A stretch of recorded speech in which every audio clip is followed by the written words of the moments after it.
Hello అండి. మీరెప్పుడైనా 12 grapes రూల్‌ని follow అయ్యారా? ఒకవేళ ఫాలో అవ్వకపోతే ఇప్పుడు నేను చెప్పే టిప్స్‌తో ఇది ఫాలో అవ్వండి.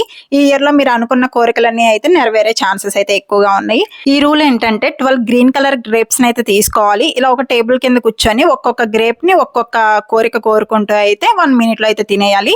ఇది ఎప్పుడు చేయాలి అంటే 31st నైట్ 12:00కి ఇలా అయితే చేయాలండి. ఈ 12 ఎందుకు తీసుకోవాలంటే ఒక్కొక్క మంత్‌కి ఒక్కొక్క గ్రేప్ లాగా అయితే మనం తీసుకోవాలి. ఇది ఎక్కువగా అయితే స్పెయిన్‌లో అయితే ఫాలో అవుతారు. ఒక ట్రెడిషనల్ లాగా. ఇప్పుడేంటంటే ఇక్కడ మన ఇండియాలో కూడా అయితే ఫాలో అవుతున్నారు. ఒకసారి అయితే ట్రై చేసి చూడండి. దీనివల్ల యూజెస్ ఏంటంటే ఏం ఎక్కువ సైంటిఫిక్ రీజన్స్ అయితే ఏం లేవు గానండి. ఏంటంటే మనలో పాజిటివిటీ అయితే ఎక్కువగా పెరుగుతది. అంటే దేని గురించైనా విష్ చేసుకోవచ్చు.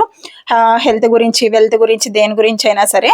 కాకపోతే ఈ బ్లాక్ కలర్ గ్రేప్స్‌ని అయితే అస్సలు యూజ్ చేయకండి. ఎందుకంటే బ్లాక్ అనేది ఎక్కువగా నెగటివిటీకి అయితే అనుకుంటారు కాబట్టి ఎక్కువగా గ్రీన్ కలర్ అయితే యూజ్ చేయాలి. మీరు ఏ కోరికనైనా కోరుకోవచ్చు. ఈ రీల్‌ని సేవ్ చేసుకోండి. అలానే తెలియని వాళ్ళకి మీ ఫ్రెండ్స్‌కి, రిలేషన్‌కి షేర్ చేయండి.